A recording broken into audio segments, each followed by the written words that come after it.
Et bonjour à tous, nous sommes en février 2024 et vous êtes toujours sur le podcast de l'immobilier de la liberté et des gros billets. Et aujourd'hui, on va parler très très gros billets avec un ex-banquier, ex-formateur de banquier. Vous l'avez peut-être entendu, j'ai un nouveau micro, j'ai le top du top des micros sans fil à présent, des DJI mic. J'en suis très satisfait. Je sais pas si je vais utiliser encore mon gros micro que j'avais jusqu'ici, mais à présent, vraiment, je peux les emmener partout. Je peux faire des interviews en live partout avec deux micros sans fil. C'est bon. Si on fait pas de podcast, on le sait pas, mais c'est très très important les micros et c'est toujours un peu une galère la logistique des micros. Avant, j'avais notamment, et puis c'était mon micro principal, un Blue Yeti bien connu. Il doit faire 2 kilos. Je l'ai trimballé partout dans le monde pour faire des intros. Il était à Los Angeles, il était en Argentine, il était au Pérou, il était en Islande.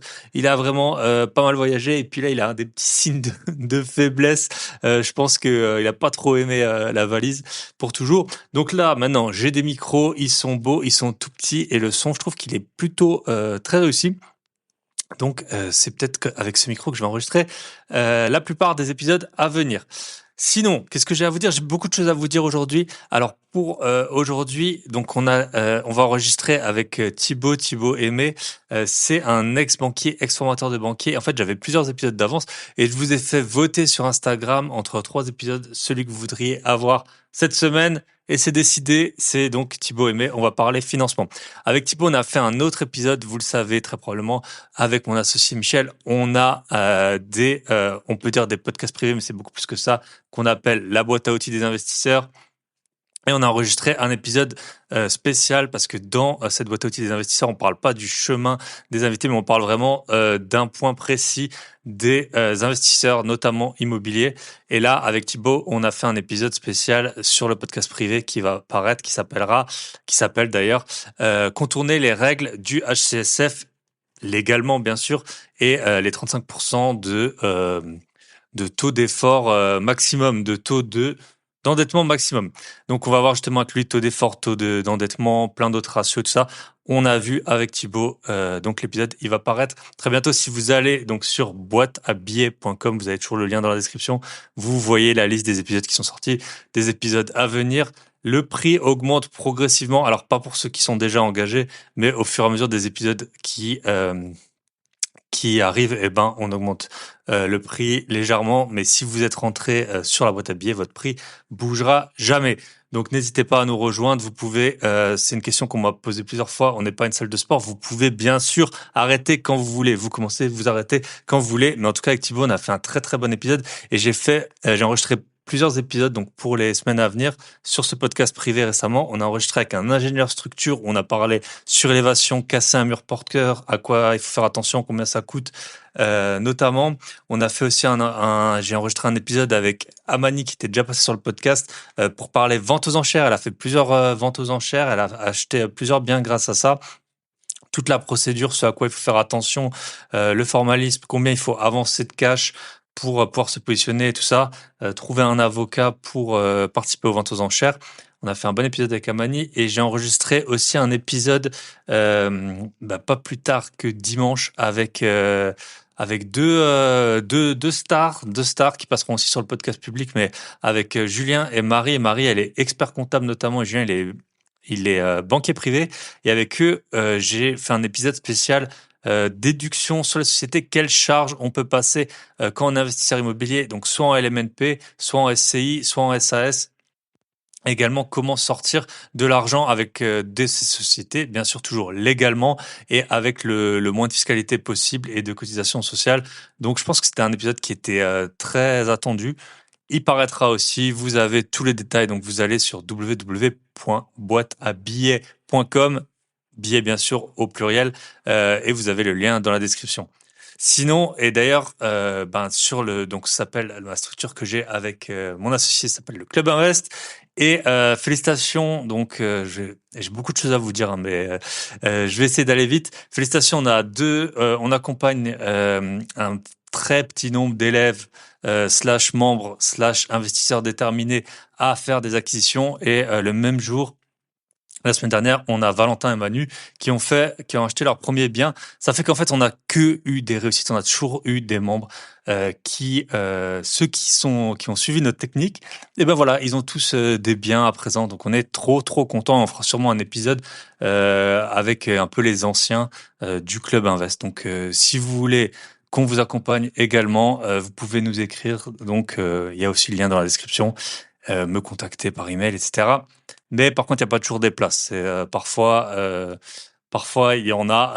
Souvent, on est plein. Mais contactez-nous, c'est gratuit. Ça mange pas de pain. Si vous voulez qu'on vous accompagne, parce que on est trop fiers, en tout cas, d'avoir permis à nombre d'investisseurs débutants ou légèrement plus avancés, de faire des investissements rentables. Tout le monde est très satisfait, visiblement. Tous les gens qui sont passés par nous. Sinon, qu'est-ce que je voulais vous dire? Tirage au sort. J'ai fait le tirage au sort du jeu concours de Noël. Donc, par rapport à l'épisode que j'avais enregistré avec Jérémy, ça fait un bail, et Paco, investisseur 4.0, j'ai fait le tirage au sort. Donc, il y a 3 gagnants. Je vais vous les citer. Donc, les gagnants, je vais citer leur pseudo Insta parce qu'ils avaient commenté. Donc, il y a Alan Rantimo. Ensuite, il y a Jérémy, donc lui m'avait envoyé un mail, mais c'était Jérémy d'ailleurs qui était dans le Club Invest à nos tout débuts et qui a fait une acquisition, au moins une qui était fructueuse d'après ce qu'il a pu me dire encore récemment. Et Céline Filippo, donc félicitations à vous, vous avez gagné des bons Amazon. On va prendre de toute façon contact avec vous. Félicitations, merci pour le partage. Vous le savez, tous les youtubeurs, tout le monde vous dit partagez s'il vous plaît, ils font la manche et tout. S'il vous plaît, partagez. Non, ici vous partagez si vous aimez, vous partagez si vous gagnez des cadeaux, comme c'est le cas aujourd'hui. Et voilà, vous savez, si vous voulez plus d'épisodes, c'est ce qu'il faut. Il faut partager le podcast de Bye Bye Patron. Et bien sûr de mes 2 acolytes également. Mais voilà, ça fait trop plaisir. Les écoutes, c'est vrai que par exemple, moi, je diffuse toute l'année, y compris vacances d'été et vacances de Noël. Et je vous cache pas que quand c'est les vacances, souvent j'ai moins d'écoute. Donc c'est toujours un peu frustrant de faire le travail que les autres ne font pas forcément et d'avoir des résultats qui sont moins bons. Mais je sais, on a d'autres choses à faire que de s'intéresser à ces événements, à ces investissements IMO. Quand on est au Cap d'Agde ou à la Grande Motte en train de se dorer la pilule, on pense pas aux gros billets, alors que c'est là où il n'y a pas de concurrence et qu'il faut acheter.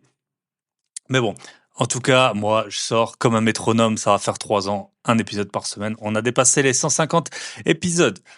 J'avais encore 2 petites choses à vous dire par rapport à la formation que j'ai lancée, le programme Bourse de la théorie au cours au billet. Je vous partage mes 9 ans d'expérience d'investisseur boursier, les erreurs que j'ai pu faire, les bonnes stratégies que j'ai pu faire. Je vous explique tout, que vous soyez vraiment débutant en bourse. J'ai eu d'ailleurs les premiers retours des personnes qui ont suivi et qui m'ont dit que c'était vraiment top, qu'ils avaient appris plein de choses. Vraiment, j'ai tout fait en sorte que vous vous lanciez vraiment comme on fait avec Michel pour les investissements immobiliers. J'ai utilisé le bon niveau, je pense, de contenu. Donc, il y a 5h30 de contenu audio, vidéo, toutes les slides, bien sûr, que vous pouvez télécharger pour réviser, pour retrouver les infos que j'ai données. J'ai également mis à chaque fois les points clés, le timing de chaque vidéo, de quel sujet je parle à n'importe quel moment de la vidéo. Comme ça, vous retrouvez également. Et donc 5h30, je trouvais que c'était le bon ratio entre beaucoup d'infos quand même, parce qu'il y a beaucoup de choses à savoir, mais pas non plus vous noyer sous 40, 50 ou 100 heures de formation que vous ne suivrez jamais.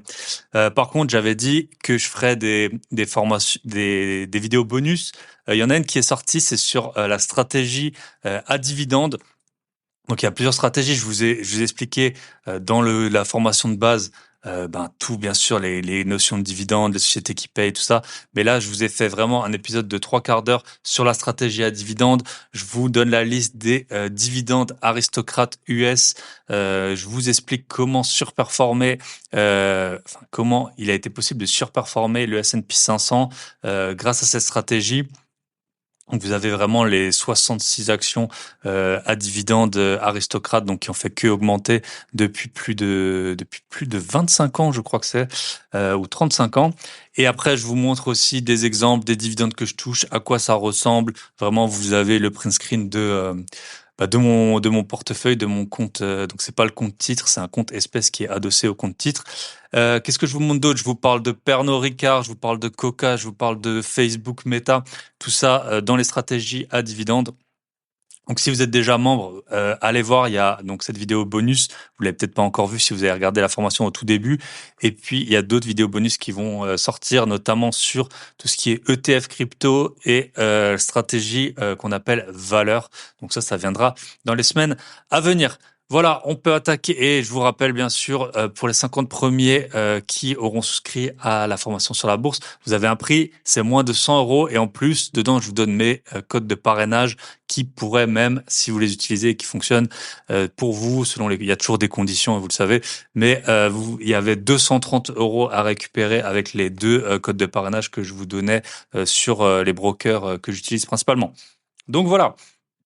Et c'est pour les 50 premiers. Et il y a déjà, je vais pas vous donner tous les chiffres, mais il y en a déjà pas mal qui ont souscrit. Donc merci à vous, merci pour votre confiance. Et je me suis vraiment donné du mal pour que la formation elle soit le plus efficace possible et qu'elle vous serve à faire 1 million. Je vous explique comment faire 1 million d'euros. Alors pas aujourd'hui, pas demain, mais avec des montants qui sont très raisonnables, on peut arriver à avoir 1 million d'euros, soit le jour où on part à la retraite, ou surtout, si vous avez des enfants qui sont petits. Franchement, la bourse, c'est un truc de malade. On se dit, nos parents, on les aime très fort, mais punaise, s'ils avaient pu mettre vous avez pu mettre 200 euros par mois depuis qu'on est né sur un compte titre, on n'en serait pas là où on en est aujourd'hui. Donc voilà, on vous embrasse, hein, bien entendu. On attaque avec l'invité du jour, deux Thibaut qui se rencontrent. Ça peut que faire un bon fit. Et je vous souhaite une très bonne écoute. Prenez vos cahiers et vos crayons et prenez note des conseils de Thibaut. Et bonjour, bonsoir à tous et bienvenue dans ce nouvel épisode. Et aujourd'hui, vous n'avez pas un Thibaut, vous avez deux Thibaut pour le prix d'un. Et le prix, c'est gratuit comme toujours. Salut Thibaut, comment ça va? Salut Thibaut, ça va très bien et toi? Ça va super bien.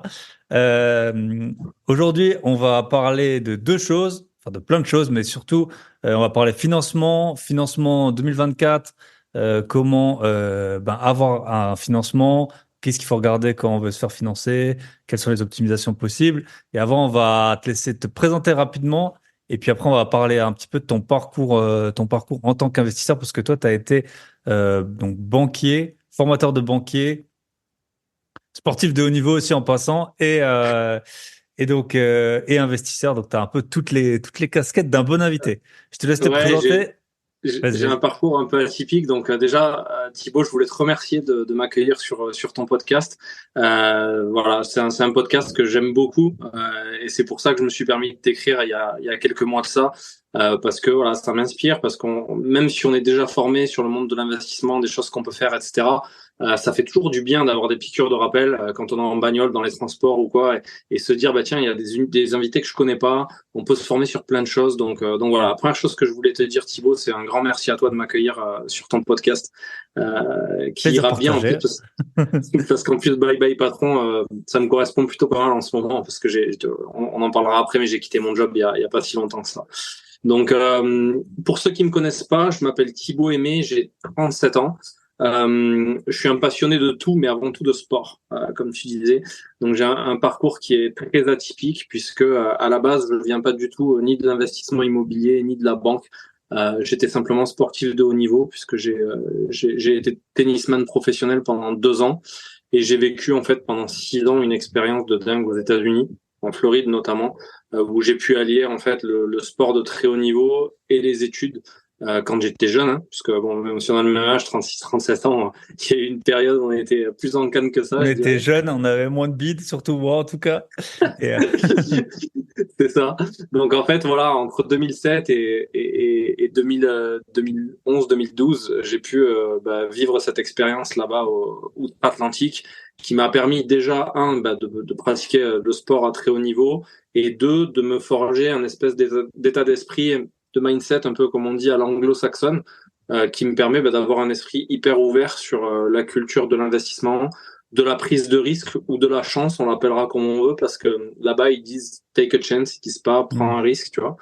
Donc voilà, c'est un parcours qui a été bâti aux États-Unis. Et quand je suis rentré en France, parce qu'il fallait quand même que je gagne ma vie au bout d'un moment, quand on est tennisman de haut niveau, on gagne pas forcément sa vie, à moins d'être très très haut. Dans le top Je 50 suis ou top 100, quoi. Après, sinon, c'est... T'as tout compris. Il faut Ouais. être top 100 pour gagner sa vie. Et moi, j'étais voilà, bien plus loin que ça sur le classement ATP. Donc, du coup, ça me permettait pas de vivre dignement. Mais j'ai quand même pu faire le tour du monde grâce Mhm. à ça. Donc, c'est quand même hyper intéressant. Euh, Quand je suis rentré en France, je me suis dit, il faut que je trouve un truc qui me convienne pour que je puisse continuer à jouer au tennis et gagner ma vie.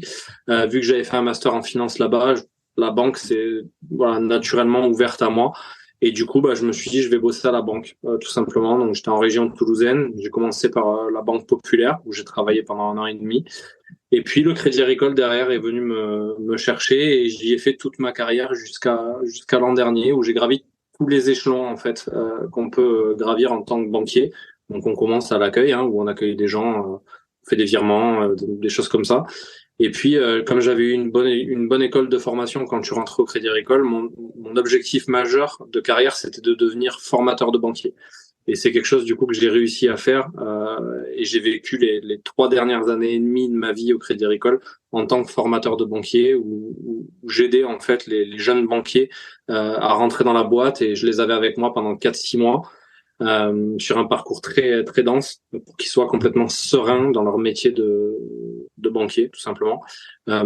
Très axé sur l'investissement quand même et l'investissement immobilier notamment. Ça va être l'objet Ok. de notre rencontre de ce soir. Du coup, j'ai plein de questions.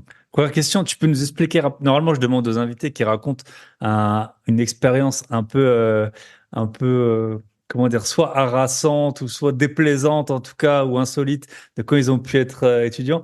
Mais toi, tu peux peut-être nous expliquer comment ça se passe quand, enfin, on l'a tous vu, les sportifs aux États-Unis, dans les films et tout. Comment ça se passe en fait ce duo études sport? Est-ce que tu sais, tu vois souvent, genre, c'est souvent le football américain, le super fort ou en NBA. En fait, lui, il a juste pas les bonnes notes, donc il doit arrêter le sport. Comment ça se passe?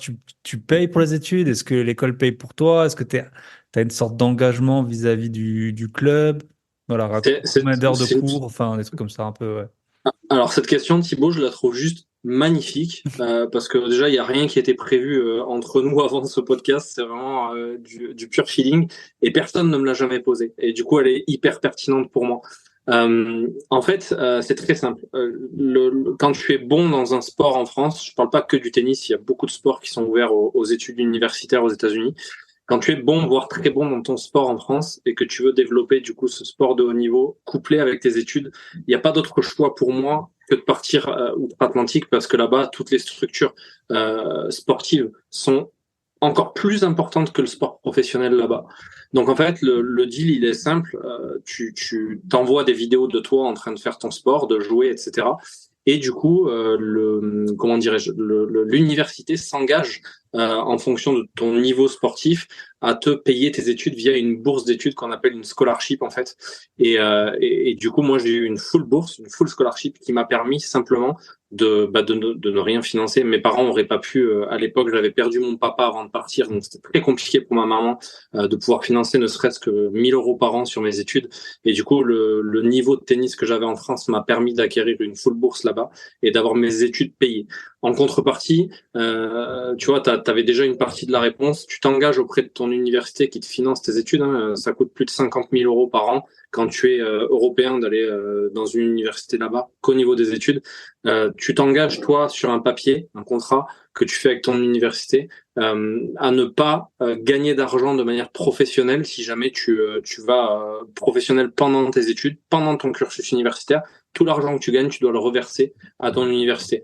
Donc, 4 ans d'études, voire 5 ans d'études, ça fait 250 000 €. Autant te dire qu'il y a la place. Donc, le peu d'argent que Hmm. j'ai gagné, je l'ai reversé à l'université. Ok, très, très intéressant. Et donc, tu faisais autant de cours que quelqu'un de normal ou tu étais un peu dispensé de certains cours en contrepartie du tennis? Non, non, c'est très dense. Une journée Hmm. universitaire sport de haut niveau, c'est très très dense. C'est levé entre 4h30 et 5h du mat. t'as 2 heures d'entraînement entre 5h et 6h30, 7h le matin. Après, c'est petit-déj. Après, ça part en cours jusqu'à 13h. À 13h, t'as entraînement de tennis jusqu'à 17-18. Et après, tu repars en cours jusqu'à 22h. Donc, en fait, t'as des horaires qui sont un peu aménagés. Donc, t'as beaucoup de cours le matin et beaucoup de cours le soir pour que tu puisses t'entraîner. Mais en aucun cas, t'es privilégié par rapport à un autre étudiant. Tu dois rentrer 2 journées en une, en fait. Ok. Donc, c'est dense, très dense. Pour te Yes. donner une anecdote, ma maman qui est venue me voir en Floride sur l'avant-dernière année quand j'étais là-bas, elle est venue 3 semaines, elle m'a vu 2 jours. Ouais. Ouais, compliqué. Ouais. Mais bon, après, c'est comme ça qu'on est parmi les meilleurs, hein, c'est en s'entraînant beaucoup.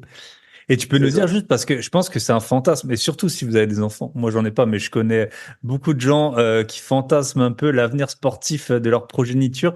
Tu peux nous dire peut-être à quel niveau t'étais, je sais pas, mondial ou français? Moi, j'ai un peu joué au tennis, même longtemps, et j'ai surtout joué au golf à assez haut niveau, enfin en championnat de France et tout. Et j'ai eu des gens un tout petit peu meilleurs que moi qui ont fait l'erreur justement d'être pro, enfin l'erreur entre guillemets, et qui s'en sont parce que il y a peut-être deux, trois Français sur toute une génération de 20 ans qui en vit vraiment bien du golf. Et donc, si tu es, par exemple, champion de France de la catégorie, je sais pas, 17-18 ans, enfin, souvent, il y a minime, cadet, tout ça, comme au tennis, bah, en fait, t'es pas du tout assuré de, même en étant champion de France, donc pas en étant le deuxième ou le troisième, de pouvoir en vivre. Et je pense qu'au tennis, c'est à peu près pareil, même si c'est assez dense, il n'y a pas beaucoup de Français dans le top 10, mais pendant longtemps, on en a eu dans le top entre 10 et 100. Mais ouais, combienième français t'étais à peu près pour qu'on sache Alors, en fait, c'est très si on bien, peut en c'est vivre ou hyper pas. intéressant parce que le golf est complètement lié au tennis. C'est-à-dire que ta vision, c'est exactement la bonne. C'est-à-dire que même si tu es très très fort dans ta catégorie, comme tu l'as été quand tu parles championnat de France, etc., t'as quasiment aucune chance de percer au niveau professionnel. Il faut être le très bon ne suffit pas, il faut être exceptionnel sur sa génération. Moi, quand j'étais petit, tu vois, j'étais à 14 ans, j'étais en équipe de France, donc bah, Richard Gasquet, je connais très bien, j'ai déjà joué contre lui plusieurs fois. Gaël Monfils, pareil. Donc ces gens-là, ce sont que deux personnes qui ont réussi, mais on était peut-être 150 dans ce cas-là. Donc c'est la même chose. Moi, quand je suis parti, j'avais un classement tennistique qui était aux alentours de 0. Qui est déjà sympa, tu vois, avant de partir quand tu veux faire tes études. Aujourd'hui, le même niveau ne suffit plus pour avoir une full bourse aux États-Unis. Et après, là où j'ai vraiment éclos, c'est quand j'étais là-bas, que je rentrais en France l'été, où je gagnais régulièrement contre des mecs qui étaient entre la 600e et 800e place mondiale. Donc là, j'ai step up en fait, hein, c'est un autre niveau, mais qui ne suffit pas encore pour gagner sa vie, puisque comme tu le disais très bien tout à l'heure, il y a que 100 personnes, 150 personnes qui gagnent leur vie dans le tennis. Il y en a 5 qui sont milliardaires ou millionnaires, et les autres vivotent. Donc c'est pareil que le golf. T'en as 5-6 qui sont très très forts et qui gagnent des millions d'euros, voire plusieurs dizaines de millions d'euros, et les autres derrière qui galèrent, et c'est très compliqué. Donc c'est un très bon choix que j'ai fait de ne pas avoir. De toute façon, j'aurais pas pu aller plus haut que ce que j'ai été. Ok, bah, très intéressant. Du coup, t'es passé banquier, t'as dit que t'as monté tous les échelons. Donc, on a commencé à l'accueil, les virements, même si maintenant, je pense qu'ils font beaucoup moins de virements que quand t'arrives. On vieillit, hein, mine de rien. C'est Et clair. après, c'est quoi? T'es conseiller particulier, gestionnaire de patrimoine, conseiller pro? C'est quoi l'ordre un peu?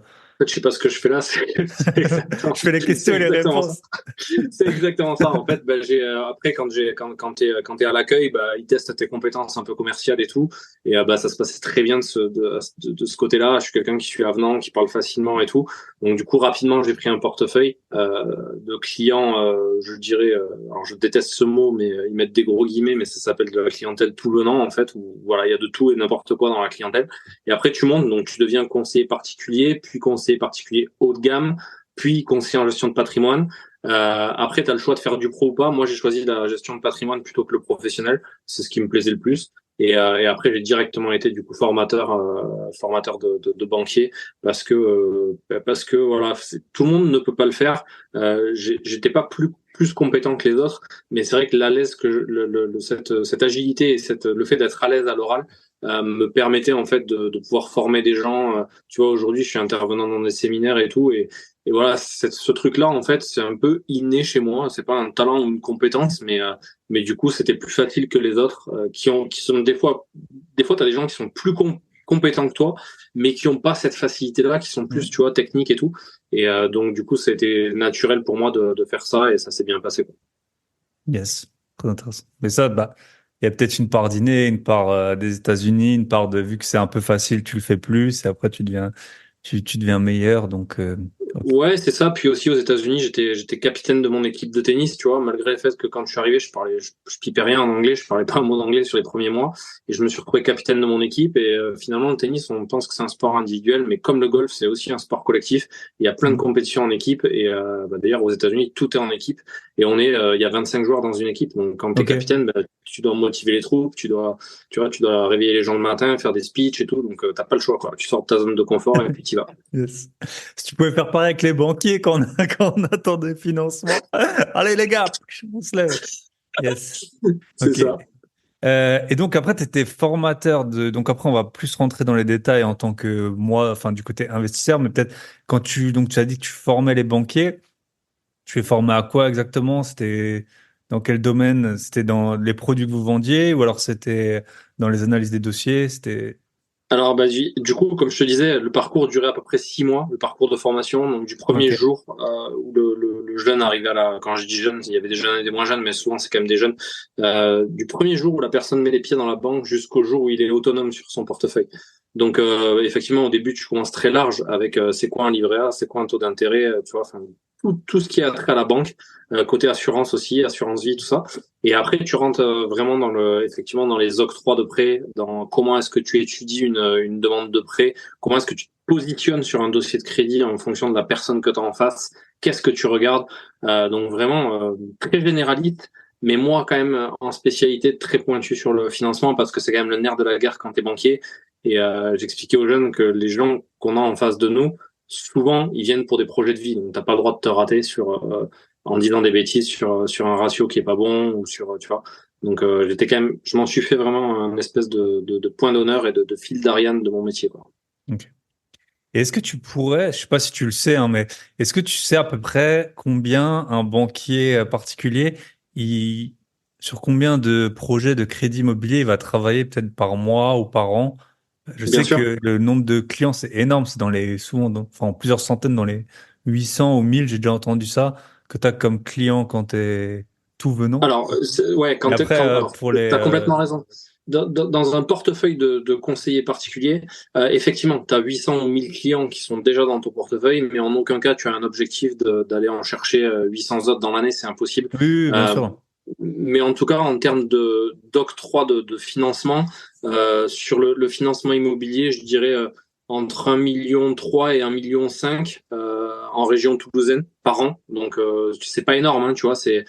Quand tu fais des appartements 4-5 à maisons, 150 000 quoi, euros, t'as ou 10 10 prêts à maisons. faire, quoi, tu vois. Ouais. Voilà, Ouais, donc c'est ouais, même pas un emprunt par mois, en général, ouais, c'est pour un. tranquille. Voilà, c'est Ouais. vraiment tranquille. Et en termes de nombre de prêts, t'es à ouais, entre 12 et 15 par an, tu vois. Donc, Ok. c'est quand même relativement souple et facile à faire Mm. quand t'es conseillé. Et puis les gens, ils sont proactifs pour les emprunts, alors que c'est pas la même chose pour les produits d'assurance et tout ça, je suppose. Exactement. Ouais, il y a peu de gens qui viennent te voir en te disant ouais, salut, j'ai besoin d'une mutuelle, tu vois. Ouais. Alors qu'un crédit immobilier, bah, les gens, ils ont un Ouais, projet voilà. et t'as tout à fait raison. Yes. Ok. Ben on va peut-être switcher sur ton parcours IMO, puis après on va faire on va aller plus dans le détail du financement. Du coup, tu as investi quand? T'as investi. Tu peux nous donner, enfin souvent, tu donnes ce que tu veux, mais très souvent la question qu'on me pose c'est combien il gagnait à ce moment-là, combien il a acheté. Ça c'est vraiment les questions et comment il a enchaîné. Ça c'est vraiment les questions que les auditeurs. Et une fois, j'ai eu le malheur de pas aller assez en profondeur et j'ai eu plusieurs plusieurs plaintes. Donc, tu dis bien sûr ce que tu veux. Tu gardes Ok. ta vie privée autant que tu le souhaites. Mais qu'on ait peut-être des ordres de grandeur, voilà, qu'on sache Non, mais combien on pouvait je, je, emprunter. je Enfin, vais voilà. être très transparent. Alors quand j'ai commencé à investir, déjà, ça m'est pas venu en claquant des doigts. Enfin, un peu quand même. L'anecdote, elle est incroyable. J'étais avec un de mes meilleurs potes à la piscine et je me plaignais un peu du système français et je voulais créer des choses pour pouvoir avoir quelques revenus supplémentaires parce qu'à la banque, on gagne vraiment pas bien sa vie, contrairement à ce que les gens pensent. Et du coup, il m'a dit, c'est un investisseur qui était déjà aguerri, il m'a dit, bah viens, achète un appart, je te montre et tu verras, c'est facile. Et puis derrière, ça va devenir une drogue et tu vas continuer. Et il a eu complètement raison. Donc c'est parti d'une bière autour de la piscine. Et puis j'ai commencé à me mettre en visite d'un bien complètement sécuritaire. Hein, c'est ce que j'appelle dans l'investissement immobilier sur les premiers. J'avais pas envie de mettre en l'air ma famille. J'étais marié. J'ai eu mon fils 2 ans après. Voilà, je voulais pas plomber ma famille sans être trop formé là-dedans. Donc je cherchais un truc hyper sécuritaire. Donc premier appart 2017. À l'époque, je gagne moins de 1900 € par mois. Donc, je dois être à 1800 € net, voilà. Hors prime d'intéressement participation, mais 1800 € fois 13, tu vois, t'as 1800 balles sur 13 mois. C'était ce que je gagnais. Le prix du marché n'était pas le même que celui d'aujourd'hui. J'ai eu l'opportunité, tu vois, j'ai été très réactif sur le premier parce que je m'étais fait avoir sur 2-3 biens qui me sont passés sous le nez parce que j'étais là, bah oui, tu sais pas, est-ce que j'y vais, est-ce que j'y vais pas, est-ce que j'y vais, Bah, est-ce au que j'y vais début, pas. on Donc, hésite, Coco, forcément, c'est beaucoup d'argent. Hein. Coco, il est vendu ton bien, donc voilà, c'est mort. Et du coup, j'étais très réactif sur ce projet-là et j'ai acheté mon premier 35 mètres carrés, 43 000 €. Et Ah, pour la bah. petite anecdote, je l'ai encore. Bah ouais, bah encore à ces prix-là, et puis aux Et il tourne conditions très bien. bancaires de l'époque. Ok. Voilà, donc 1800 €, pas d'apport sur le projet, mais encore une fois, on est en 2017. Je l'ai pas fait au Crédit Agricole dans la banque où je travaillais. Je suis allé voir un pote à moi qui était mon témoin de mariage, qui bossait à la Banque Pop. J'avais pas envie de mettre tous mes œufs dans le même panier et que mon employeur sache ce que j'avais à Mhm. côté en IMO. Donc du coup, pour ceux qui me diraient ouais c'est facile, t'es banquier, bah, le taux à l'époque il était assez élevé pour l'époque. Je crois que j'avais eu du 2,60 ou un truc comme ça. Ok. Et voilà, donc emprunt sans apport, 43 000 €, échéance mensuelle de ce prêt que j'ai encore 259 €. Ok. Et là, tu as fait de la. Bah, on va faire d'abord un peu. On va dérouler ce que tu as pu acheter et après, on va voir comment tu les exploites. Ouais. Donc, ensuite, comment tu as Du, enchaîné. du Euh, coup, j'ai vu que en fait, en achetant un appartement, en faisant de la location meublée classique, toute simple, j'ai mis une étudiante dedans sans faire de travaux. Il était déjà propre l'appart. D'ailleurs, l'agent IMO à l'époque m'avait dit, vous êtes fous, vous allez faire du meublé dans cette résidence, alors que la résidence est top, hein, elle s'y prête hmm. parfaitement. Enfin, c'est impeccable. Et je dis bah ouais, pourquoi pas. Il me dit ouais, mais on est quand même dans une ville et tout, qui est quand même petite et tout. Je dis ouais, enfin, je vais quand même faire du meublé. Donc je l'ai loué 440, tu vois, donc j'avais déjà du cash flow positif, malgré la taxe foncière et malgré les charges de copro, je devais avoir 70-80 € de Hmm. cash flow positif. Donc j'ai vu que les loyers rentraient, je me suis dit putain c'est cool en fait ce truc, donc je vais en acheter un autre. Du coup, bah, je suis re-allé voir le même banquier 6 mois après. J'ai enchaîné, même type d'appart dans une autre ville, et puis un autre 1 an après. Et puis là, je me suis dit, voilà, j'ai continué à m'entourer de gens qui avaient déjà réussi dans l'investissement immobilier, notamment ce fameux pote dont j'ai parlé tout à Hmm. l'heure, qui m'a donné le déclic. Et je me suis dit, bah, maintenant que je vais investir sur moi, je vais prendre une formation qui va me permettre d'évoluer et surtout de me former sur les choses à éviter, sur les erreurs à éviter pour aller plus vite. Chose qui a été faite. Du coup, j'ai investi 2500 € pour moi là-dessus. Et je regrette tellement pas de l'avoir fait d'ailleurs. Et du coup, j'ai enchaîné et du coup, j'ai acheté un premier immeuble de rapport avec mon épouse. On a continué à acheter un ou deux petits apparts à côté, puis un deuxième immeuble de rapport. Entre-temps, on a revendu des choses, réinvesti, etc. Et tu vois, entre 2017 et 2021, 22, ouais, l'an dernier, c'est le dernier, on a acheté une vingtaine de biens à peu près. Ok. Voilà. Et toujours avec ton épouse, elle avait des revenus comparables aux tiens? Ouais, alors là, mon épouse, c'est pire, c'est pire. Elle était, elle avait c'est clairement mon pourquoi, mon épouse. Elle était dans la grande distribution. Elle a une histoire de vie un peu compliquée, etc. Très compliquée même, avec des décès, etc. Enfin, très dur. Du coup, elle a pas pu faire ce qui la faisait vraiment vibrer dans la vie. Donc, elle a bossé en grande distrie. Elle était chef de rayon à Leclerc. Elle a gagné 1 250 € par mois. Donc, À temps ouais, plein? compliqué. Ouais, 1 250 €, c'était un rayon livre à Putain. Leclerc. Ouais, c'était vraiment, mais le salaire pourri. Et du coup, je lui ai dit, écoute, ce que je te propose et ce que je veux arriver à faire, c'est qu'on arrive à doubler ton salaire avec nos investissements immobiliers. Hmm. Et une fois qu'on a doublé ton salaire, une fois que tu arrives à peu près à 2003, 2004, t'arrêtes, tu quittes ton job et tu te formeras sur quelque chose qui te fait vraiment kiffer par la suite. Et on y est arrivé, du coup. Ok. Donc c'est chouette. Ok, très intéressant. Et donc, vous avez pu emprunter donc tous ces immeubles. Ça faisait combien à peu près d'emprunts immeuble, enfin, vu que ça a varié, vu que Alors, ça a monté, baissé, tout ça, on a un ordre ouais, d'idée. en fait, on est dans une région assez rurale. Moi, j'ai une stratégie qui est ce qu'elle est. C'est peut-être pas la bonne, c'est peut-être pas la. Enfin, en fait, il n'y a pas de bonne ou de mauvaise stratégie. Moi, j'avais plutôt à l'époque une stratégie à cash flow, donc m'éloigner vraiment des grandes villes pour aller chercher des prix au mètre carré bas, Mhm. voire en campagne, et pouvoir exploiter mes biens comme je le voulais. Donc même, tu vois, les immeubles de rapport qu'on achetait, c'était pas des gros montants. Le premier valait 250 000 euros hors frais de notaire. Donc, on avait un investissement à 300 000. Ça, c'était le premier. 5 appartements. L'immeuble était très joli. Il n'y avait pas de travaux. Et le deuxième qu'on a acheté, celui-là, il est topissime. On l'a payé moins de 170 000 euros et il y a 4 T2 dedans. Ok. Et qui tourne avec plus de 12% de rentabilité. Un truc vraiment propre. Donc, voilà, c'est des petits montants. On n'est pas dans des centres-villes Mhm. de grandes zones. Donc, on était au plus haut, on a dû être à 1,2 million dans le cours, tu vois. Ok. 1,2 million, Mais quand 1,3 même, ouais, million. ouais. Non, mais c'est très intéressant. Et tu as acheté plutôt des biens sans travaux. Alors non, j'ai acheté des biens avec des travaux dans la plupart des cas, sauf au tout début où Ok. j'étais pas formé parce que j'étais pas formé à ça. Et après, j'ai jamais fait d'énormes rénovations à acheter des Mhm. plateaux complètement Mhm. éclatés au sol avec 300 000 de travaux dans l'immeuble. J'ai accompagné mon frère notamment pour le faire sur un de ces immeubles.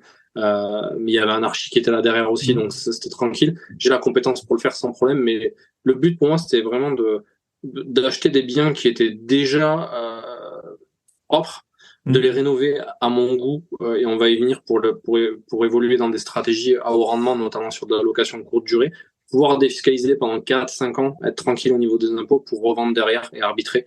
Et du coup, les travaux vont vite, les différés sont là, donc le cash s'encaisse assez rapidement. Et j'aime beaucoup les biens, tu sais, dans les anciennes résidences de défisc. Ouais, Alors moi, ouais, j'en ai, j'en ai tu vois le aussi. truc. Ouais, Voilà, ouais, ça, j'adore ça. Comme ça, tu ouais, achètes des DPE qui sont déjà en D, tu vois, ouais, et ouais. tu as peu de travaux à faire. C'est juste de l'embellissement et de la déco Mhm. pour qu'ils deviennent canon. Et du coup, c'est typiquement le genre de bien que j'aime bien. Ça roule, ça va vite et ça fait Souvent, du cash, quoi. t'as des terrasses. Enfin, moi, en tout cas, on a des terrasses, on a des grandes baies vitrées que t'as pas dans les logements plus anciens. Et en plus, Exactement. Tu as des ouais. piscines, des fois, tu vois, Ouais. et avec des charges de copro qui sont quand même maîtrisées. Donc, franchement, j'adore ce genre de bien, tu vois. Mais moi, j'ai acheté aussi beaucoup de biens. Enfin, j'ai jamais fait des énormes travaux parce que j'avais pas le temps. Je voulais acheter beaucoup. Enfin, Ouais, c'est marrant, on a eu un parcours assez, bah, similaire pendant longtemps. En tout cas, ouais, acheter enfin, des biens, voilà, que tu peux rénover, enfin, rendre plus beau, mais où t'as pas où t'as pas des travaux de fou. Parce que sinon, c'est un vrai métier et voilà, tu peux pas tout faire en même temps. ouais, et même Et si tu délègues, tu vois, moi j'aimais bien que le fond de roulement aille vite. ouais, ouais. Et pas ne pas dormir la nuit parce qu'il faut que tu fasses une saignée dans le mur, mais tu sais pas Hmm. trop où la faire, tu vois. Enfin, du coup, c'est cool. T'as des sols, une salle de bain, une cuisine, c'est pas des travaux, quoi. C'est de la Ouais, voilà, réno c'est ça. partie. Ok, top. Et ben justement, on va donc peut-être en venir LCD. Et aussi, ça m'intéresse, ouais, tu as revendu. C'est vrai qu'on a souvent des invités qui ont profité des loyers, qui en profitent encore. Les reventes, moi, j'ai revendu quelques biens. Parfois, c'était juste parce qu'ils avaient pris beaucoup de valeur. Parfois, il y a eu d'autres raisons.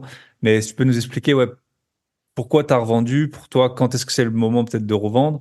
Et puis, ouais, ton exploitation LCD, donc tu as dit que tu as plutôt des biens en campagne. Il y a beaucoup de gens qui disent la LCD en campagne, enfin, qui y croient peu. J'adore. Euh, pour moi, c'est lié. Enfin, la concurrence, t'as peut-être moins de gens qu'à Paris, mais il y a beaucoup moins de gens qui louent des biens aussi. Donc ouais, tu peux Ouais, nous c'est dire ça. Ouais, un peu. carrément. Du coup, sur ta première question, quand est-ce qu'on revend? Bah, moi, je me fixe en fait un cap de 5 6 ans, au moment où je vais avoir la fiscalité qui commence à arriver fort. Parce que tu vois, ça fait exactement le lien avec ce qu'on était en train de dire. On a un parcours un peu similaire. Bah, je suis ravi de l'apprendre. Il faut toujours un Thibaut dans son équipe. Mais ouais. Tu vois, quand on rénove un bien avec finalement pas trop de grosses rénovations, quand tu fais 20 000, 25 000 Les travaux. de travaux dans un appart, bah, tu es tranquille pendant 4 5 ans avec l'amortissement du bien au LMNP, et puis après, bah, tu commences à avoir la fiscalité qui commence à arriver fort. Donc, euh, donc moi, je me dis, ben, à ce moment-là, qu'est-ce que je fais? Je regarde le prix du marché actuel versus le prix où je l'ai acheté. je regarde combien de plus-value je peux prendre sans me faire arroser par les impôts, voilà, en respectant les règles. Et puis je regarde et je me dis, ok, là je vais prendre de la plus-value. Cette plus-value, je vais peut-être la réinvestir sur un futur projet et du coup, l'appart que je revends, je vais racheter un immeuble. Donc du coup, Mhm. le un appart devient 3 ou 4 apparts ou 5 apparts. Et voilà comment je fonctionne et comment je grossis moi à mon petit niveau en immobilier. Je fais pas que de l'immobilier, j'essaye d'utiliser aussi mes gains pour investir de manière aussi intelligente mais diversifiée. Et du coup, c'est hyper important pour moi de pas garder les biens et d'avoir le moins d'affect possible, sauf s'il y a vraiment voilà des gros gains derrière. Quand je te parlais de mon premier appart tout à l'heure, j'ai 250 balles de prêt. Il est là depuis 2017 et celui-là je le garde parce que non pas parce que j'ai un affect, mais parce que je fais du cash tous les mois et Voilà, c'est il me ça. plaît beaucoup. Voilà. Et ensuite, pour répondre à ta Et puis même deuxième s'il fait question, x2, c'est pas pareil de faire x2 sur un appart à 40 000 que sur un appart. Et encore x2, c'est énorme. Mais si tu fais 50%, tu dis, ah, c'est 20 000 balles. Allez, enfin, autant le garder, le truc. Si en LCD, il fait 1 000 € par mois, plutôt qu'essayer d'aller en trouver un autre, quoi. c'est ça. Tu vois, le dernier que j'ai vendu, il était typiquement entre le patrimonial et la campagne.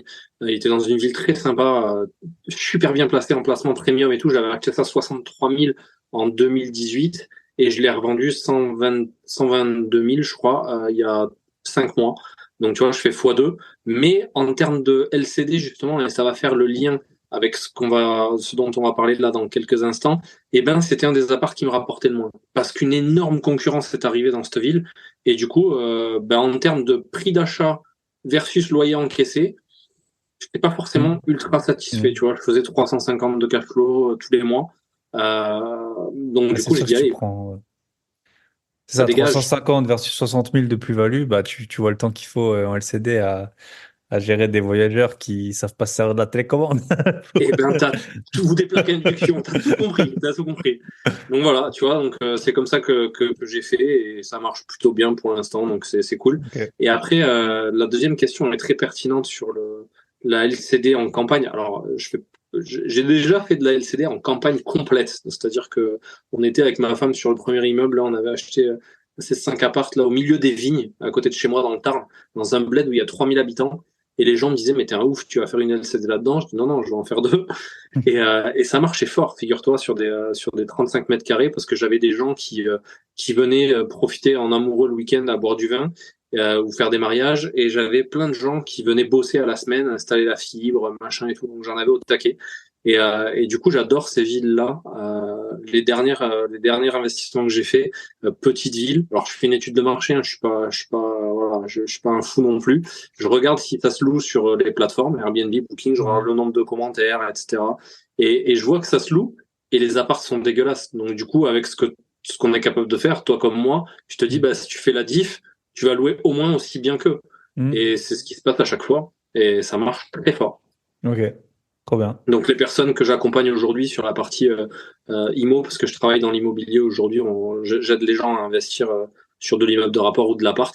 Je les incite à aller sur ce genre de typologie parce que tu loues aussi bien que si tu étais finalement dans une grande ville et t'achètes une fois et demie à 2 fois moins cher au prix au mètre carré, Mhm. donc c'est cool. Ok. Et la question qui se pose, c'est le personnel de ménage pour la LCD. Parce que autant tu peux en trouver facilement dans les villes, enfin plus Ouais. facilement, mais en campagne, c'est plus compliqué. Peut-être, ouais, tu peux nous dire comment tu les trouves, est-ce que tu les formes, est-ce que souvent il y a une histoire de statut, souvent elles sont pas, enfin, tu peux avoir des personnes de ménage qui sont salariées. Mais donc nous, bah forcément on veut pas. Je pense que tu es le premier à confirmer. On veut pas des femmes de ménage pas déclarées. Donc est-ce que tu les aides? Enfin voilà, comment tu as trouvé ton personnel de ménage? Et est-ce que Ben tu les aides? Je sais que parfois il y a des gens qui les aident carrément à ouais, se sur le mettre un statut peu. auto-entreprise, Ouais, bien voilà. sûr, bien sûr. Bah, c'est un peu ce qui s'est passé sur une d'entre elles. Après, en fait, faut être smart hein, dans l'immobilier. Moi, à chaque fois, je dis essayez de vous créer une équipe vraiment pour Mm. commencer. Et si on veut grossir un petit peu en immobilier, je dis aux gens essayez de vous créer une équipe. Et dans une équipe, bah, il y a le banquier, il y a le notaire, il y a plein de gens comme ça. Il y a mon expert comptable qui est là. Et il y a aussi, et surtout, quand on fait de la location de courte durée, le personnel de ménage.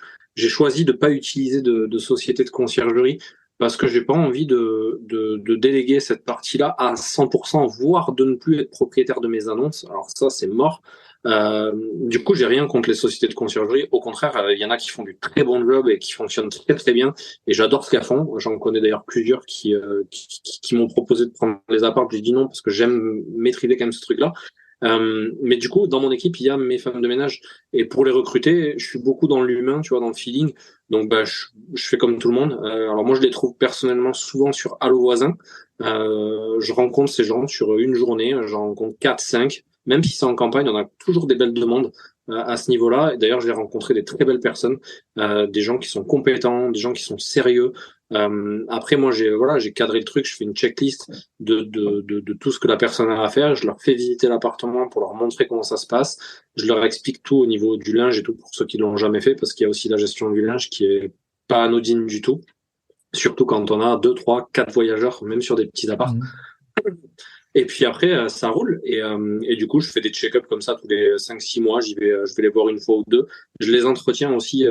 J'entretiens une relation particulière parce que pour Noël, j'offre un cadeau pour les fêtes. Quand le travail est bien fait, j'envoie les commentaires en les remerciant. Par contre, quand le travail est mal fait, je sais aussi cadrer les choses. Et ça m'est arrivé 2 fois de limoger une personne avec qui ça passait plus en étant transparent avec elle.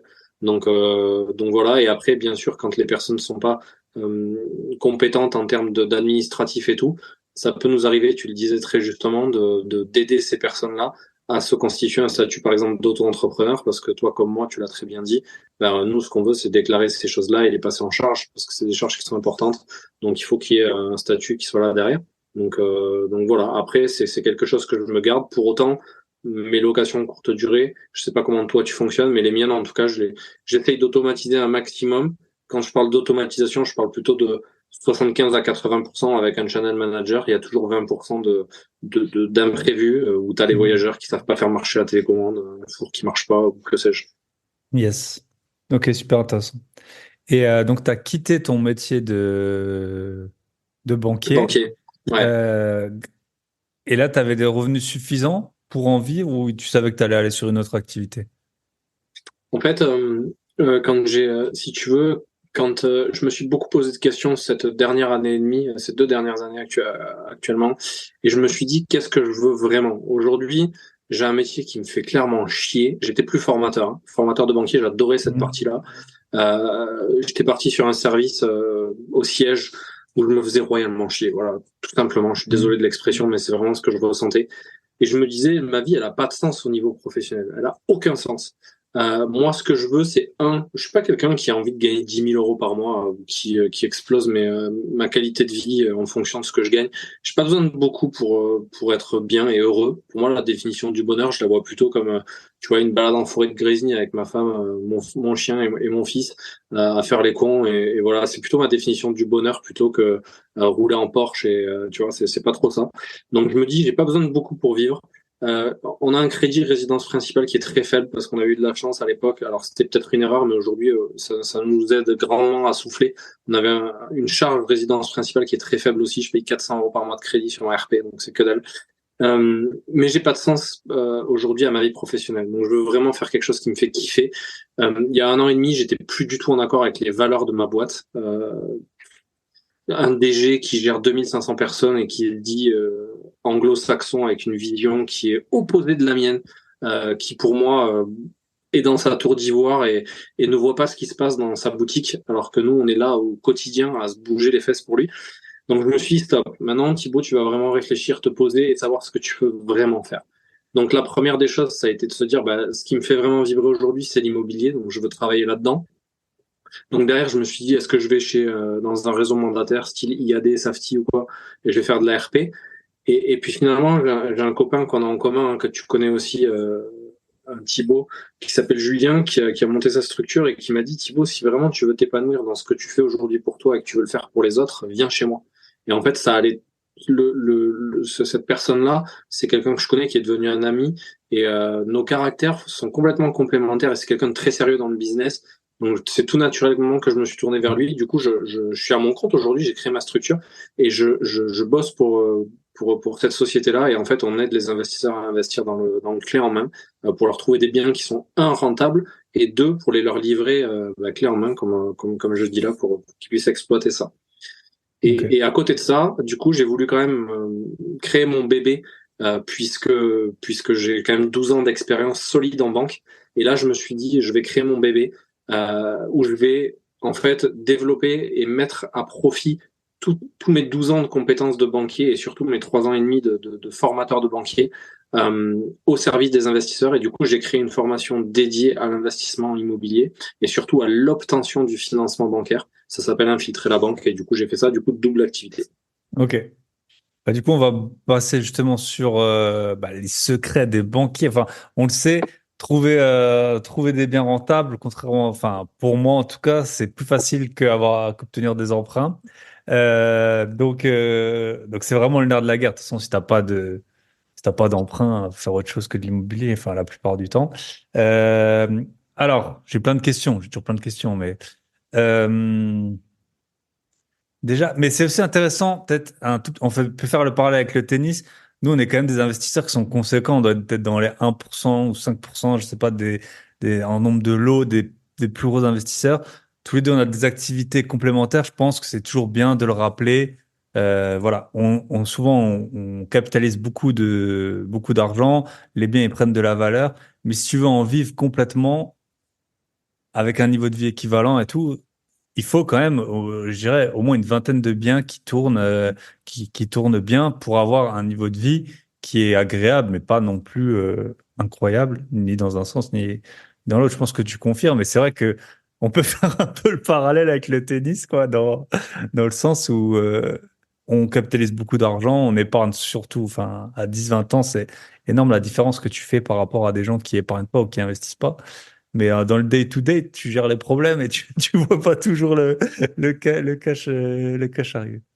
Je Donc, suis complètement d'accord et je ne peux qu'acquiescer cette remarque qui est très juste. Et on voit souvent des vendeurs de bullshit sur Internet qui te disent tu peux devenir rentier avec un appart en 6 mois.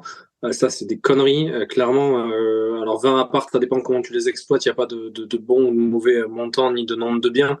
Mais c'est clair que, tu vois, moi, aujourd'hui, il me reste une dizaine d'apparts et ça me suffit pas pour être complètement libre dans l'immobilier, tu vois. Et c'est OK.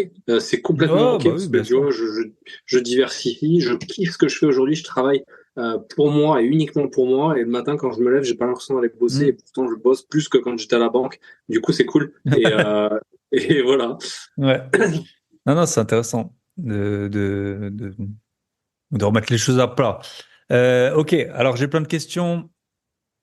Je te dis, tu me dis oui, non, et après on va voir un peu les questions, enfin les questions qu'on me pose souvent. Est-ce que selon toi, donc forcément avec ton activité, je suppose que tu as aussi vu, comme nous, vu qu'on accompagne des investisseurs, ça nous fait gagner même si on leur partage plus que ce qui nous retourne, c'est un peu le but du process, mais Bah on a ouais, une c'est la vue qui plus-value qui est, est. qui est, qui est accélérée en fait, parce que du coup, tu peux suivre peut-être 15-20 acquisitions dans l'année, plus qu'un banquier, alors que c'est complètement annexe en tout cas. Et est-ce que, alors je te dis les questions que j'ai, tu réponds oui ou non, et puis tu peux justifier, comme à l'école, ta réponse. Est-ce qu'il y a des banques, selon toi, qui sont plus pro-investisseurs ou non? Est-ce que, voilà, si tu es investisseur, que tu as plusieurs lots déjà loués, ou tu Non. n'as pas encore de résidence principale et tu veux investir pour Alors, du locatif, est-ce qu'il y a des banques qui sont plus ou moins... non, moi je vois vraiment qu'une seule banque où tu es quasiment sûr de te faire financer, mais il faut voir les coûts qu'il y a derrière, c'est la Caixa, tu dois la connaître. Ça, c'est pour C'est le une banque marchand, beaucoup de gens... voilà, énormément de marchands, mais c'est très spécifique, mais tu es quasiment sûr de te faire financer par eux. Après, le commun des mortels, je dirais non. Moi, je travaille beaucoup avec des banques, les banques du coin de la rue. Voilà. Je vais voir les Ok. banques, tu vois, Crédit Agricole, Crédit Mut, Banque Pop, là où il y a du sociétariat, tu vois, Hmm. là où t'as la banque qui appartient à ses clients. Mais non, non, tu n'as pas plus de chances de te faire financer au Crédit Mut qu'au Crédit Agricole pour de l'investissement locatif. Pour moi, c'est Hmm. la même chose. Ok. Mais c'est quand même toujours ces banques qui reviennent. Plus que... Enfin bon, moi j'ai des emprunts dans d'autres banques, hein, c'est la vie qui a fait ça, chez LCL, chez HSBC et tout ça. Voilà. Et on m'en LCL, a. très bien. HSBC, Et, je connais pas. et bah d'ailleurs, il change de nom. Je ne dirai rien sur cette banque. Tant qu'ils me donnent de l'argent, c'est toujours bien. Et c'est pas du tout ma banque principale, mais voilà, ça. Parfois, t'essayes et puis c'est comme ça que quand on mène quelque part. Ok. Est-ce que ce qu'on entend souvent, bah justement, toi, c'est un peu ton cas. Pour les personnes qui sont à leur compte, qui se mettent à leur compte, souvent on dit qu'il faut 3 bilans, 3 ou 3 années d'activité. Est-ce que c'est vrai, c'est faux? Je suppose qu'avec 3 ans, c'est plus simple qu'avec un, mais est-ce que si on s'est Voilà. lancé, faut ne pas du tout chercher alors qu'on n'est pas encore à 3 ans, ou est-ce qu'on peut quand même déjà chercher, essayer? C'est plutôt vrai. Donc elle est assez vague ma réponse. C'est plutôt vrai. C'est-à-dire que les Qu'est-ce qui est banques vrai? demandent Les 3 ans. d'avoir 3 ans de bilan pour Ok. pouvoir aller se refaire financer.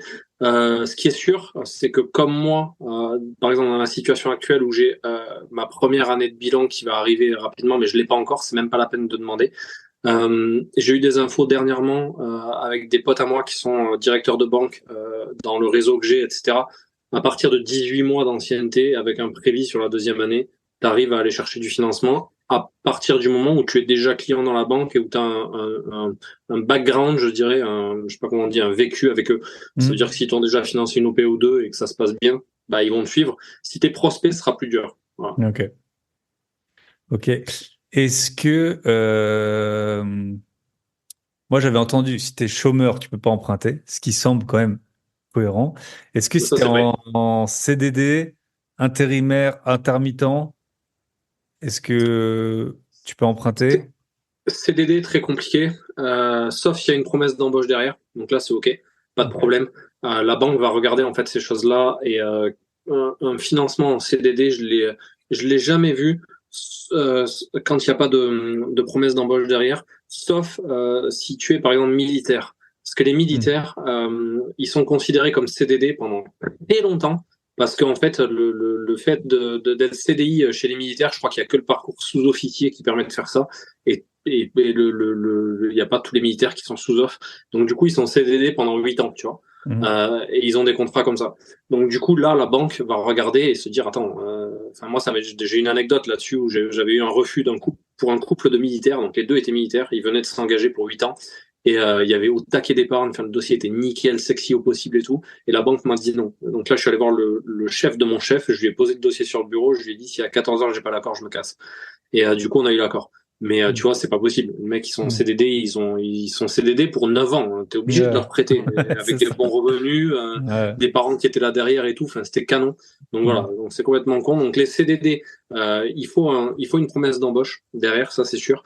Les intérimaires, à partir du moment où ça fait 2 ans, allez, je vais dire 2 ans, que tu es dans la même boîte en intérim, il n'y a pas de problème, on fait une moyenne des 2 dernières années sur la vie d'impôt, on prend en charge les revenus et on te compte comme si tu étais en CDI. Il y a juste ton scoring bancaire qui va changer un petit peu parce qu'ils ne peuvent pas te prendre en CDI.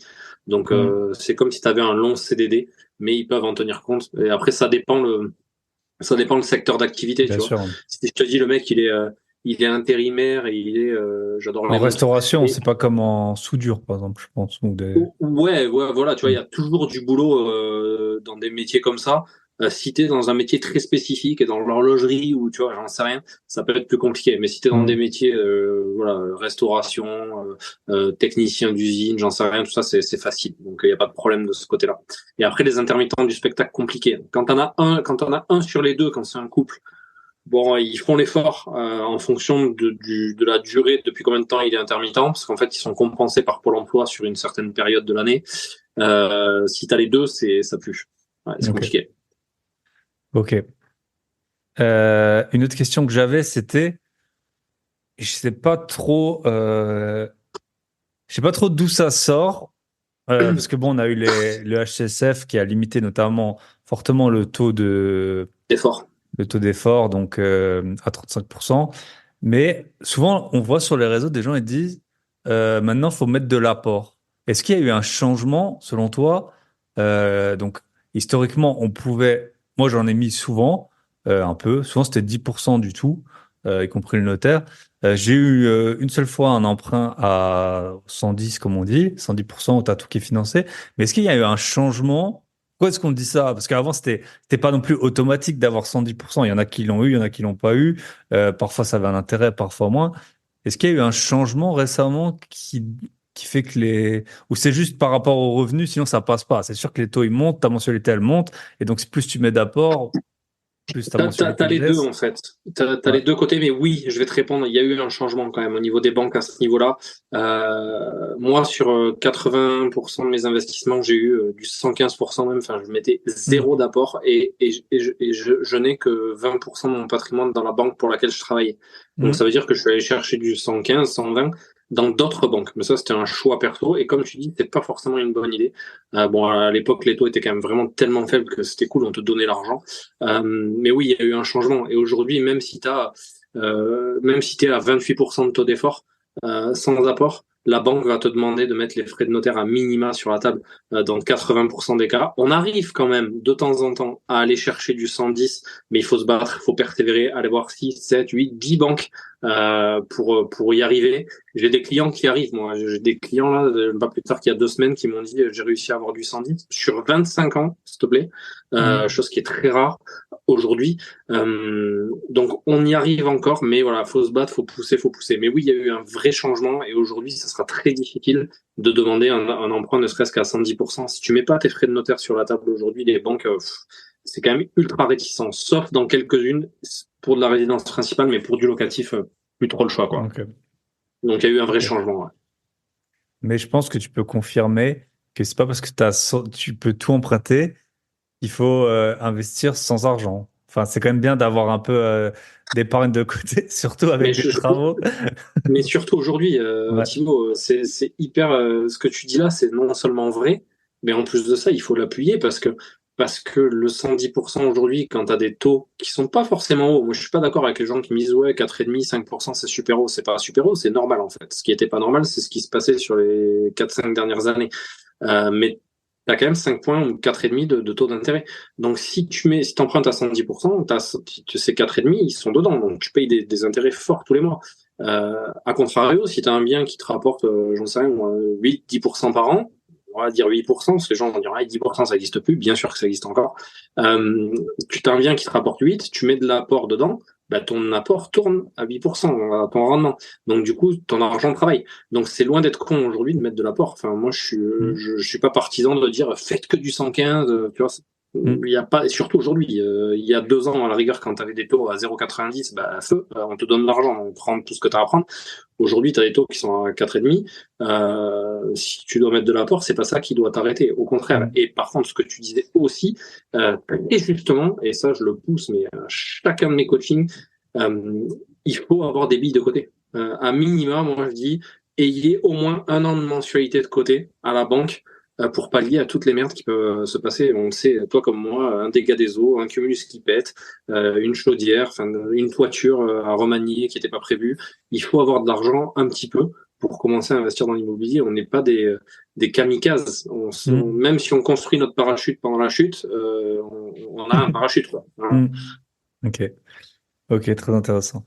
Euh, Bah justement, je voulais voir avec toi.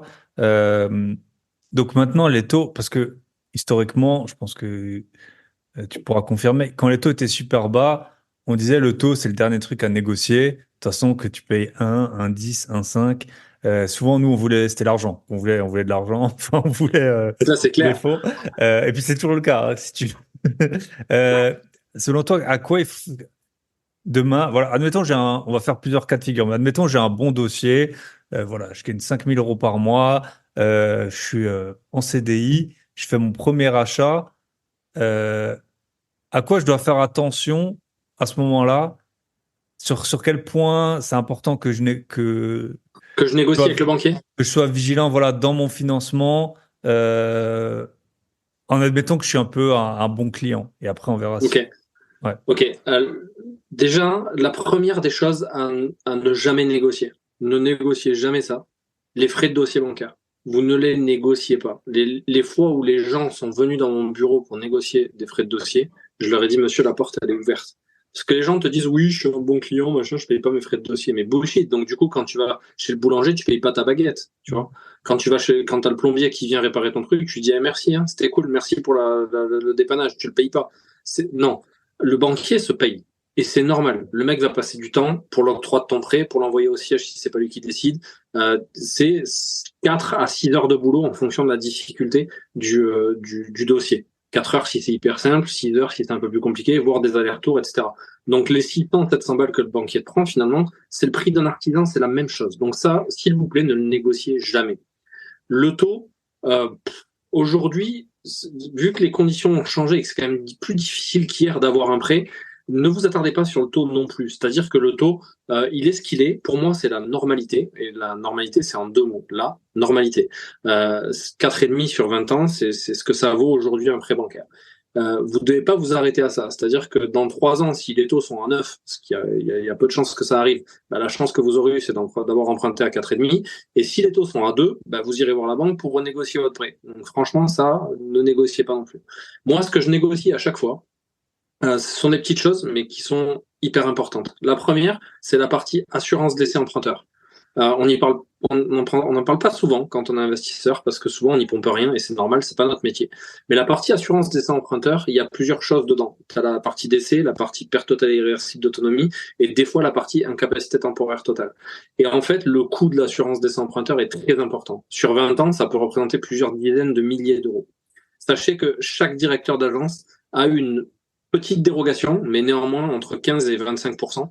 Donc ça, moi, je le négocie à chaque fois. Parce que 25 points de 40 balles, tu vois, tu peux dire ce que tu veux, mais ça reste quand même du 8-9 euros par mois. Et sur 20 ans, si jamais tu gardes ton prêt 20 ans, ben, ça fait une belle somme. Donc ça, c'est la première chose que je négocie. La deuxième, les indemnités de remboursement par anticipation. Parce que ça coûte cher, 3% du capital restant dû plafonné à 6 mois d'intérêt. Donc souvent, c'est 6 mois d'intérêt, sauf que 6 mois d'intérêt à 5%, ben, c'est cher. C'est pas la même chose qu'à 1%, ouais. Exact. Exactement. Et du coup, moi, je te dis, en général, ce que je fais, c'est qu'au bout de 5, 6, 7 ans, je revends mon bien, j'arbitre et je repars sur autre chose. Donc, du coup, j'ai pas envie de manquer 2000 balles à ce moment-là, de 2500 balles d'intérêt de remboursement par anticipation. Donc, ça, je négocie à Si on chaque fait fois. le calcul rapidement, admettons que tu empruntes 100 000 euros, bah, Ouais, fois 5%, c'est simple, ça fait 5 000 euros. Donc, fois 6 mois, ça fait 2500 euros quand même que tu exact, sors.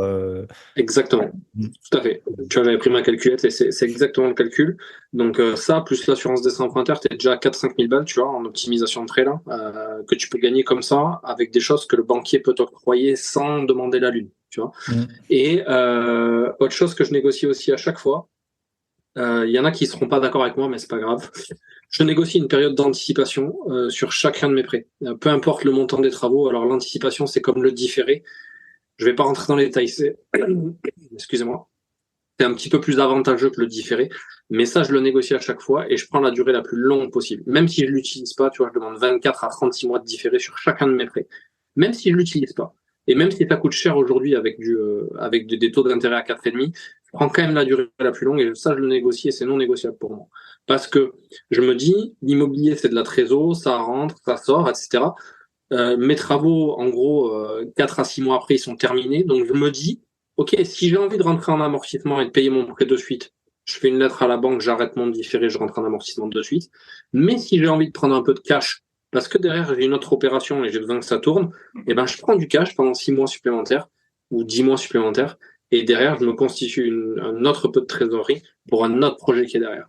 Donc, en gros, moi, ce que je négocie, c'est une période de différé la plus longue possible, même si je l'utilise pas, et je mets bien un point là-dessus, les indemnités de remboursement par anticipation et une partie sur la partie assurance des emprunteurs qui coûte très cher. Ok. Et est-ce que, selon ton expérience, c'est est-ce que la durée d'anticipation, enfin, tu peux obtenir un oui ou un non.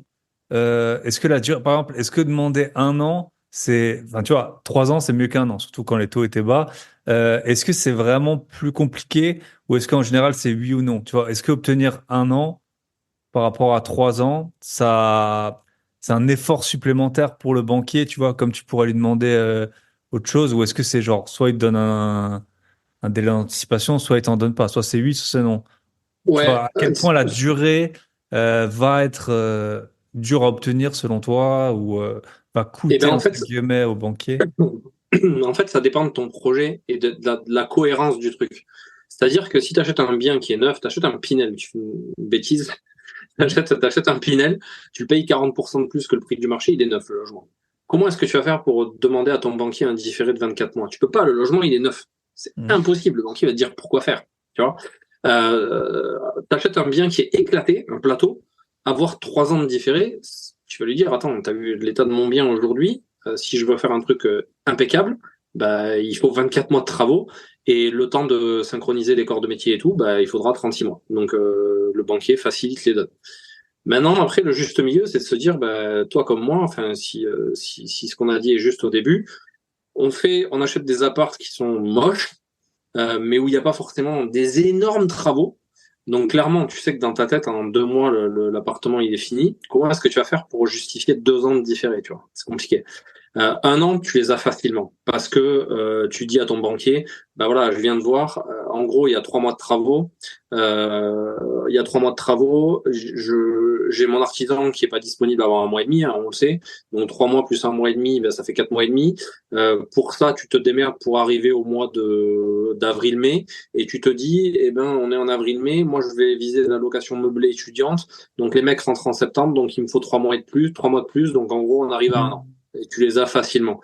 Donc en fait, c'est à l'investisseur d'être assez rusé, mais sans tromper le banquier, pour lui donner des arguments qui vont faire que le banquier va accepter ou non. Voilà. Okay.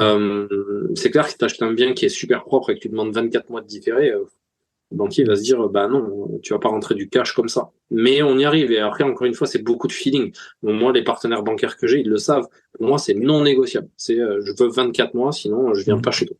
Ok. Voilà. Ok, très intéressant. Et deuxième cas de figure, et je pense que ce sera notre dernier cas de figure, pour les gens qui sont multipropriétaires, tu vois, on commence, admettons, voilà, tu as 10 biens, tu peux avoir éventuellement plusieurs SCI, tu peux avoir... comment tu vas... Et admettons que tu achètes un bien, genre, pas très cher, tu vois, admettons, entre 100 000, voilà, 100 000. Toi, ton dossier, c'est genre la Bible, quoi, de Gutenberg, tu vois. Comment... Et la banque, enfin voilà, pour elle, elle va gagner exactement la même chose si elle te donne ce prêt à toi ou à quelqu'un qui a pas un dossier qu'il faut déchiffrer. Comment tu le présentes? Voilà, comment tu facilites à la limite le travail du banquier? Alors, c'est une question qui est pépite, ça. Alors, comment le présenter? Je vais pas faire un laïus parce que sinon on irait jusqu'à 23 heures ce soir. En tout cas, la Bible de Gutenberg, il faut la voir, comme tu dis. Et celle-là, pour moi, enfin, le dossier bancaire, le business plan que j'utilise, je sais qu'il fonctionne parce que c'est moi qui l'ai bâti et j'étais banquier. Donc dedans, il y a tout ce que les banquiers veulent, tu vois. Et en fait, ce business plan que je présente à la banque, c'est mon accord de prêt. C'est-à-dire que le conseiller, il a même pas à monter le prêt. Le prêt, il est là. Tu vois, il y a tout dedans. Il y a les ratios, il y a tout le reste pour vivre, le taux d'effort, les ratios LTI, les machins et tout. Il est bâti pour que le banquier puisse pas te dire non, en fait. Voilà. Déjà, ça, c'est la première des choses. Après, quand tu as 10 biens, tu vois, que tu es un multi-investisseur ou 15 biens, il y a de fortes chances que tu n'aies pas qu'une banque. Ça veut dire que la banque que tu vas aller voir ne porte pas le risque sur les 10 ou 15 biens. Elle porte le risque que sur ce qu'elle te finance. Bien sûr. Voilà. Donc, du coup, si tu as la Bible de Gutenberg qui est vraiment impeccable, que tu as des comptes bancaires sexy, que tu as plusieurs banques, donc du coup, tu vas te faire financer soit en étant prospect, donc la banque ne portera que ce prêt-là à 100 000, donc il y a peu de chances qu'elle te dise non. Soit tu vas avoir une banque dans laquelle tu as déjà 4-5 biens, et là, c'est l'humain qui fait la différence. Et le dernier truc que je vais donner ici, et ça, c'est un conseil pépite que je donne à chaque fois aussi, n'allez pas voir les directeurs d'agence. N'allez pas voir les directeurs d'agence. Pourquoi? Parce que ces gens-là, en fait, ils sont... Aujourd'hui, un directeur d'agence au Crédit Agricole, au Crédit Mutuel, à la Banque Pop, peu importe, il n'est pas manager. En fait, il gère toutes les merdes qu'il peut y avoir dans une agence bancaire. Il gère le congé maladie de Géraldine, la conseillère d'accueil. Il gère le distributeur qui fonctionne mal avec les billets de 50 qui sont bloqués. Il gère le conseil d'administration qu'il a à faire la semaine prochaine et ça le stresse parce qu'il y a le maire du village qui est là. Mais il gère pas les dossiers bancaires. D'accord? Donc moi, je dis, oubliez ces gens-là et allez voir l'expert. L'expert, c'est qui? On parlait du cas que tu as donné qui est très intéressant, d'un mec qui a 10 ou 15 biens et qui a des structures, etc. Et bien l'expert, dans ce cas-là, ça sera certainement le conseiller pro ou le chargé pro en fonction du niveau d'investissement que vous allez avoir, Un mec qui a l'habitude, et quand vous allez lui parler d'une holding ou de plusieurs SCI à l'IS qui sont en micmaqués les unes dans les autres, il va pas vous regarder comme un extraterrestre, il a l'habitude. Ce mec, il gère des pharmacies, il gère des rachats de parts avec des avocats, il gère des gros centres de grande distribution, tu sais, les gros Leclerc, là, les hypermarchés, avec des holdings partout. Ce mec, il a l'habitude. Donc c'est lui qu'il faut aller chercher, c'est l'expert. C'est pas le généraliste. Et le généraliste, c'est le directeur de la banque. Donc du coup, ça, c'est vraiment un conseil que je vous donne à tous les auditeurs qui nous écoutaient là. Allez voir l'expert plutôt que le généraliste. Parce que ça fait bien de dire oui, j'ai été voir le directeur d'agence, voir le directeur de groupe, mais en fait, on s'en fout. Lui, il va juste apposer sa signature. L'expert va lui dire, Thibaut, il est venu me voir, il a besoin de financer son projet de 100 000, on va y aller pour telle et telle raison. Ok, bon, on y va. T'as dit que c'était bon, on y va. T'as qui signe, tu vois. Okay. Lui, il est là juste pour acquiescer et prendre la décision finale, mais il va pas étudier le dossier pendant 4 heures. Ok, très intéressant. Bah, écoute Thibaut, ça m'a fait super plaisir. On est dans les clous. Si on veut te contacter. Alors, c'est comme toi, je suppose, full Instagram. Pour moi, c'est que sur Insta. Je réponds à tout le monde. J'ai une communauté qui est très cool. On est pas mal sur Instagram. Et j'ai beaucoup de gens qui m'écrivent. Mais par contre, voilà, mon mot d'ordre, c'est la réponse à tout le monde. Donc, voilà, vous pouvez me contacter sur Insta avec grand plaisir. Et puis voilà. Tu peux nous dire comment tu t'appelles exactement sur Insta et les plays, s'il te plaît? Bien sûr. Donc, mon nom Instagram, c'est Thibaut, Thibaud, avec un D comme Damien à la fin, et Aimé, A-I-M-E, Thibaut Aimé. En un mot, un point, entre? Il y a un tiret, mais quand vous tapez Thibaut Aimé, vous le trouverez sans aucun problème. Sinon, j'ai mon site internet www.obtenirmonfinancement.fr. Super. Eh ben, écoute, Thibaut, ça m'a fait super plaisir. Et moi très aussi. bientôt. C'était un grand kiff. À bientôt, Thibaut. Merci à toi. Bye bye. Et voilà, on arrive au terme de cet épisode. J'espère qu'il vous aura plu. Pour rappel, on a un épisode de podcast privé qui sortira avec Thibaut. Contourner les règles du HCSF et notamment le taux d'endettement à 35%. Bien sûr, contourner de façon légale. Si vous voulez souscrire, vous avez tous les liens dans la description du podcast. Vous allez sur boîteabillets.com.